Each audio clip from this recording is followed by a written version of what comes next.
Հայաստանը իսկապես ցանկանում է, որ խաղաղության պայմանագիրը կնքվի, ապա պետք է կատարի Ադրբեջանի այն հայտնի երկու պահանջները՝ սահմանադրությունից համի անկախության հռչակագրի հղումը եւ գնա ԵԱՀԿ Մինսկի խմբի լուծարմանը։ Հայաստանը պատրաստ է կատարել այս նախապայմանները, հայտնի է, որ բազմիցս կառավարության անդամները անդրադարձել են այս թեմային։ Հայաստանը միարժեքորեն պատրաստ է կնքել խաղաղության պայմանագիրը, ընդ որում նախապայմաններ որպես ես այդ հնչեցված մտքերը չեմ դիտարկում եւ կարծում եմ, որ կառավարությունն էլ չի դիտարկում։ Ես իմ խոսքում նշել եմ, որ խաղաղությունը այլընտրանք չունի եւ մեր գործողությունները այո պետք է միտված լինեն խաղաղության վերջնական հաստատմանը, բայց թե ինչ կոնցեպտով պետք է առաջ շարժվենք դեպի խաղաղության պայմանագրի կնքումը, կարծում եմ, որ շատ շուտով հանրությանը հայտնի կլինի։ Ինչ վերաբերում է սահմանադրության փոփոխություններին, ապա ես բազմիցս նշել եմ, որ մենք աշխատում ենք սահմանադրության նոր տեքստի վրա, այս պահին տեքստի մասով, ինչպես նախկինում մանրամասներ ասել չեմ կարող, բայց շատ կարևոր է մի շեշտադրում, որ այդ տեքստը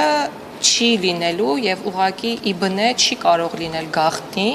եւ ինչ որ պահին հանրայնացվելու է եւ յուրաքանչյուր կետ, յուրաքանչյուր նորմ քննարկվելու է մեր հասարակության ներկայացուցիչների հետ։ Հարցը այն է, արդյոք կառավարությունը պատրաստ է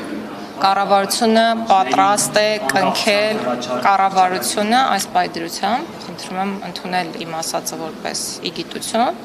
այս պահին ես կասեմ հետևյալը, կկրկնեմ ավելի ճիշտ իմ միտքը, որ նախորդիվ հնչեցրեցի, կառավարությունը պատրաստ է կնքել խաղաղության պայմանագիրը, այո։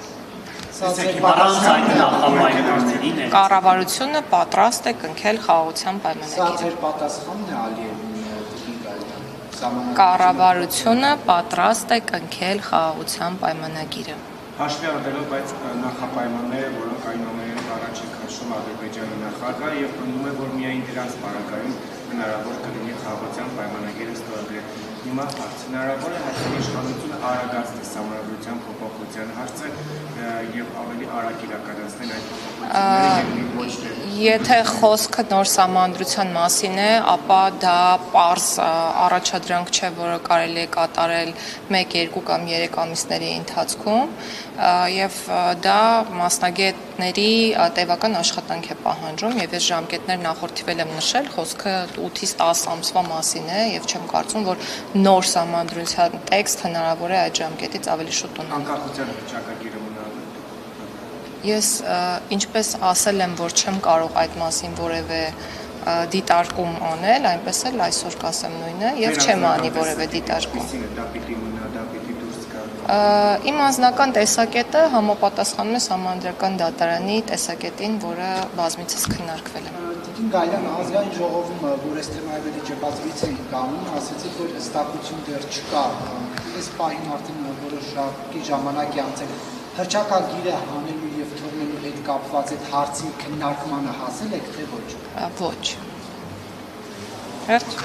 Շնորհակալություն։